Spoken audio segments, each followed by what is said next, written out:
நம்ம லைஃப்ல தினமும் கஷ்டப்பட்டு வேலை செஞ்சு நைட்டும் பகலுமா உழைக்கிறோம். ஆனா எந்த வளர்ச்சியுமே வராது, பணமும் சேர்க்க முடியாது. இந்த பிரச்சனை உங்களுக்கும் இருக்கா? உங்களுக்காக தான் இந்த கதை. ஸ்மார்ட் ஒர்க் பத்தி ஒரு கதை வாங்க கேட்போம். டீமன் ஒரு பையன். அவனுக்கு எப்பவும் ஒரே மாதிரி வேலை செஞ்சுக்கிட்டே இருக்க பிடிக்கல. நிறைய சம்பாதிக்கணும், ஆனா அதே சமயம் நிறைய ஃப்ரீ டைமும் வேணும்னு ஆசைப்பட்டான். வழக்கமான 9 to 5 வேலையில அவனோட கனவுகள் நிறைவேறாதுன்னு அவனுக்கு தெரிஞ்சது. ஒரு நாள் அவன் 4 மணி வேலை வாரம்னு ஒரு புஸ்தகத்தை படிச்சான். அந்த புஸ்தகம் அவனோட வாழ்க்கையே மாத்துச்சு. அந்த புஸ்தகத்துல இருந்த முக்கியமான ஐடியாக்கள் என்னன்னா, 1 டெபினிஷன். நீங்க உண்மையிலேயே எவ்வளவு சம்பாதிக்கணும், எவ்வளவு ஃப்ரீ டைம் வேணும்னு ஒரு தெளிவான இலக்கு வச்சுக்கணும். ஒரு மாசத்துக்கு 50,000 ரூபாய் சம்பாதிக்கணும், வாரத்துல 3 நாள் எனக்கு முழுசா ஃப்ரீ டைம் வேணும்னு டீம் முடிவு பண்ணினான். எக்ஸாம்பிள், டீம் தன்னோட ஆன்லைன் பிசினஸ் ஆரம்பிச்சான். ஆரம்பத்துல அவன் ஒரு நாளைக்கு 8 மணி நேரம் வேலை செஞ்சான். ஆனா புஸ்தகத்துல சொன்ன மாதிரி அவன் தன்னோட முக்கியமான வேலைகளை மட்டும் அடையாளம் கண்டுபிடிச்சு மத்த வேலைகளை ஆட்டோமேட் பண்ணவும் அவுட் சோர்ஸ் பண்ணவும் ஆரம்பிச்சான். 2 எலிமினேஷன். முக்கியமான வேலைகள்ல மட்டும் கவனம் செலுத்தி நேரத்தை வீணடிக்கிற விஷயங்களை ஒழிக்கணும்.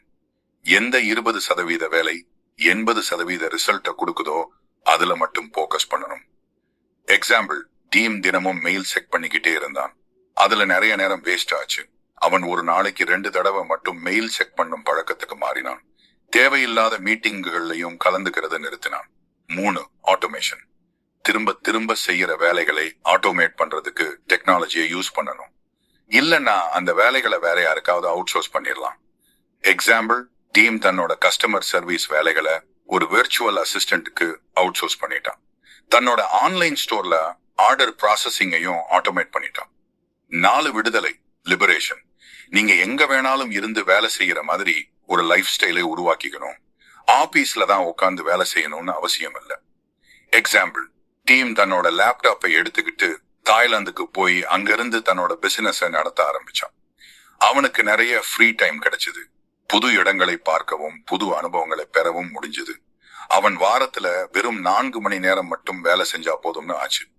டீம் இந்த 4 ஸ்டெப்ஸையும் ஃபாலோ பண்ணி கொஞ்ச காலத்திலேயே அவனோட கனவு வாழ்க்கைய வாழ ஆரம்பிச்சான். அவன் நிறைய சம்பாதிச்சான்.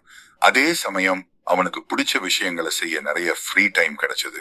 அவன் உலகம் முழுக்க பயணம் பண்ணான், புது மொழிகள் கத்துக்கிட்டான், தனக்கு பிடிச்ச ஹாபிகளை தொடர்ந்தான்.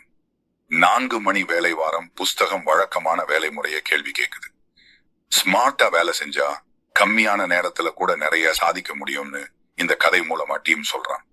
நீங்களும் உங்க வாழ்க்கையில இந்த ஐடியாக்களை பயன்படுத்தி அதிக ஃப்ரீ டைமும் அதிக வருமானமும் பெற முடியும். இது மாதிரி பல புத்தகத்தை கதை மூலம் கேட்கணும்னா இந்த சேனலை சப்ஸ்கிரைப் பண்ணிட்டு பெல் பட்டனை கிளிக் பண்ணிடுங்க. நான் இன்னொரு அருமையான கதையோட உங்களை வந்து பார்க்கிறேன். பார்த்ததுக்கு நன்றி.